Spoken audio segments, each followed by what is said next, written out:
Hello and welcome back to Listen Up, presented by Dempsey's Grill and Sportsline. We got a pretty interesting game to go over here tonight, guys. There's a lot of different words you could probably use to describe this game, but interesting is the one I'm going to pick tonight. But I want to start this one off by thanking you guys so very much for 1,000 subscribers and counting. I just can't thank you guys enough. Me and Phil cannot thank you guys enough for all the support for the past 2 years now that we've been covering the team. Support has been great for these past 2 years. So we really do appreciate all of you guys showing out for every single video, commenting, liking, subscribing. We really do appreciate it, and hopefully we're here for many more years to come as well, covering the UConn Huskies and maybe some WNBA action. And speaking of the WNBA, actually, I want to talk about a little bit of news. Big free agency day for the WNBA. A couple players switching teams, signing back, but the really big news, the big move today was, of course, Breanna Stewart signing with the New York Liberty, teaming up with Sabrina Ionescu and reuniting with their former Husky teammate Stephanie Dolson. So pretty big news. It was pretty interesting to see where Stewie was going to go. And she picks New York, so it should be. I can't wait to see her play in New York with the Liberty. It should be a pretty fun WNBA season. The Las Vegas Aces seem to be stacking up again. My Wings seem to have a pretty young team. They got Crystal Dangerfield. She used to play for UConn, so it should be a really fun season to watch. Comment down below, some of you guys, if you want to see me and Phil maybe cover some WNBA action for this season, since that will be during UConn's off season. But without further ado, let's get into this game recap. And to start it off, it definitely wasn't UConn's best first quarter of the season, that's for sure. Just seemed a little flat to start the game.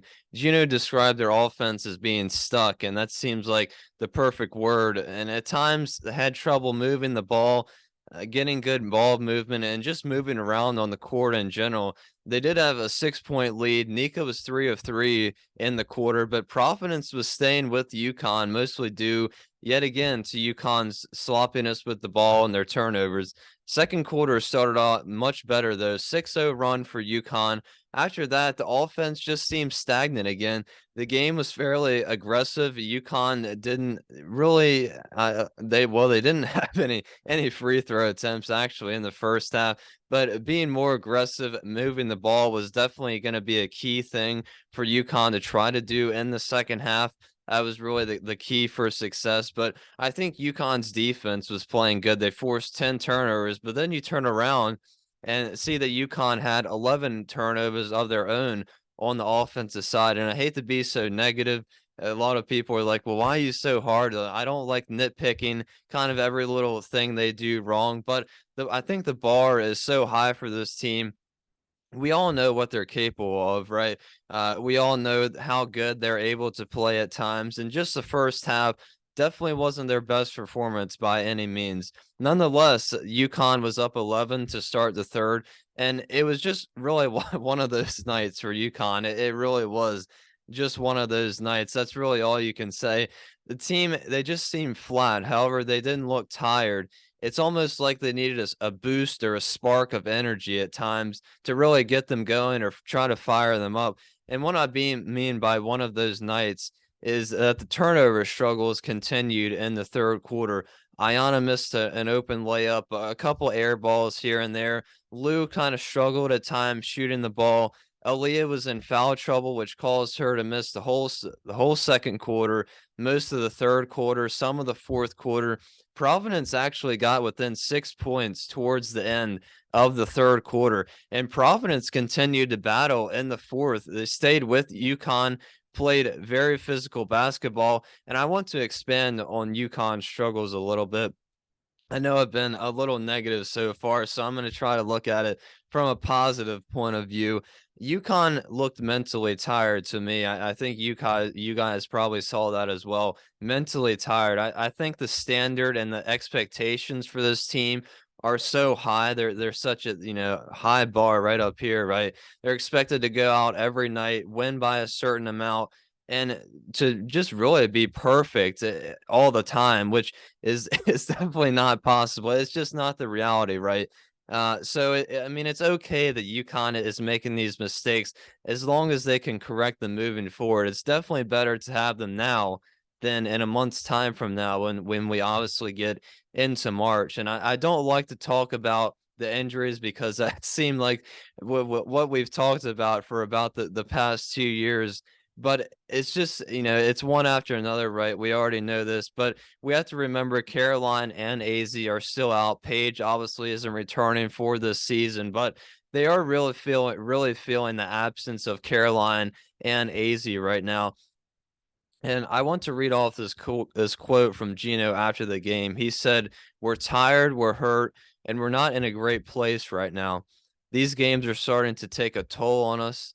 And that's the end of quote. So despite a lackluster performance tonight, UConn was yet again able to battle it out and win by a final score of just 10 points, 64-54. It seems like I was telling Phil this before I went on. It seems like when I predict these games to be blowouts, then they're close. And then when we think that the games are going to be close, they turn into blowouts. So it's just kind of weird how that works. But I want to go over the each player's individual performance tonight. I try to bring up each and every player so I don't miss anyone. I want to start with Dorka Juhasz, the player of the game tonight. 19 points, 17 rebounds. And like Gino said, Dorka was really the anchor for them on offense and defense tonight. She stepped up for Aaliyah when she was on the bench with foul trouble most of the night. She gets fouled. Dorka gets fouled inside a lot and usually takes those hard hits because she's always battling inside that paint to try to get the offensive, defensive rebounds, try to score the ball. Great game from Dorka tonight. She really showed out. Nika Mule as well. She also had a good performance, 14 points, 9 assists. She had a very efficient shooting night from the field.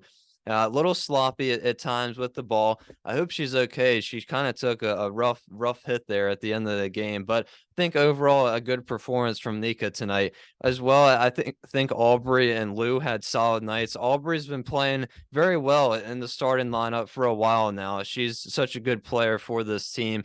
Lou had somewhat of an off night, like I mentioned, when it comes to her standards shooting the ball. We're definitely going to need Lou on offense going down the stretch. So just in a little bit of a rough patch these past couple games.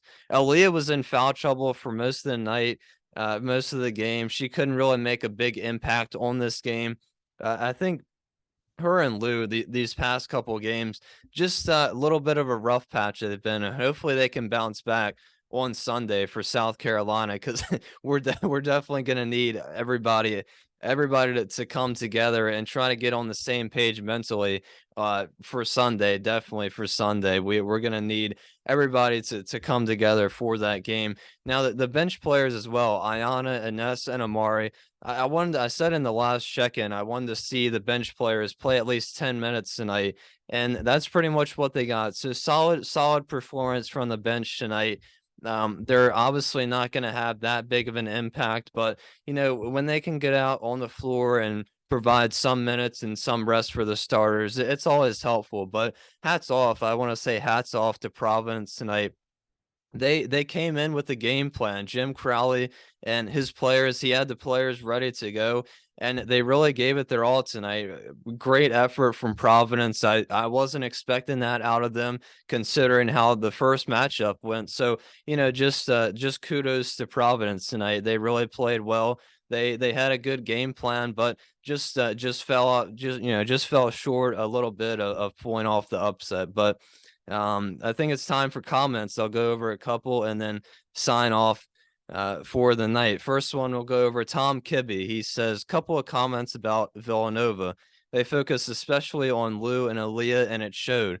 Like the idea of AZ coming off the bench and Caroline will be the same, assuming she can come back. I wouldn't be surprised if AZ does not come back at all or until the tournament. By the way, Nika did not play anywhere near as much over freshman year. I kind of figured Nika Mule didn't really play that much during her freshman year, but yeah, I definitely like the idea of AZ and Caroline coming off the bench, but yeah, I mean, not surprised if AZ wouldn't come back at all.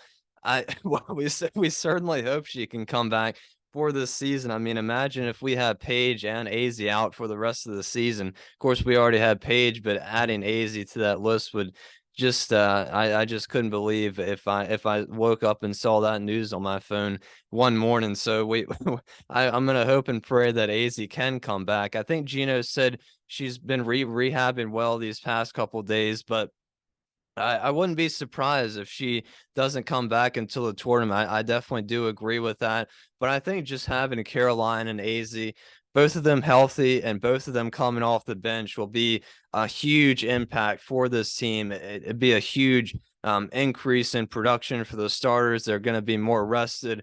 And obviously, a huge production coming from AZ and Caroline. They're both really good players.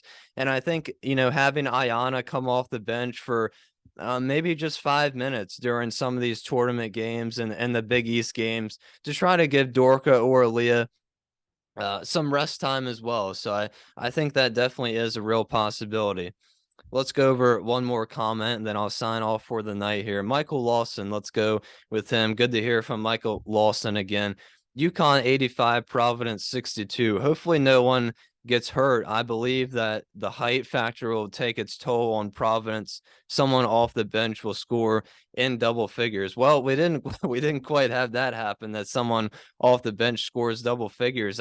Honestly, I wouldn't have been surprised if that happened, but unfortunately the bench didn't have that quite of a big impact tonight. Little closer score, little closer score tonight than what he predicted as well. But the height factor definitely did take a toll on Providence, and it was evident that UConn tried to get the ball inside to Dorka.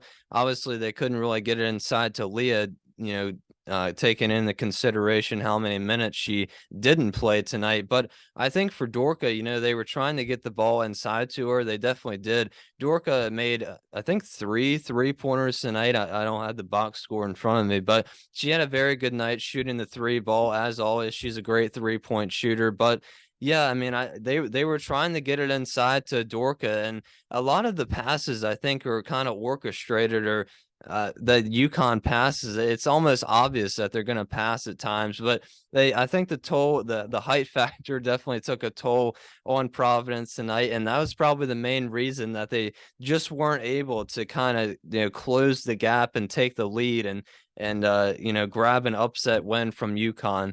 And it seems like that's the plan, and that's the key for success is UConn's height most of the time. Great three-point shooting team UConn is, obviously, but their height inside, when you get Dorka and Aaliyah one-on-one, there's not that many players in the nation that are going to be able to stop those two in one-on-one battles down low, that's for sure. So I think that's going to do it for me here tonight. Checking out here almost 10 o'clock, so I apologize for having this video out maybe a little later than expected, but we will be back. I'll be back with Phil sometime on Friday for a last check-in against South Carolina. Big matchup on Sunday at 12 o'clock, I believe game time is. So we'll be back on Sunday to recap that game, Friday for the last check-in. But for now, this has been Rye signing off. Good night for the UConn Huskies, continuing that win streak.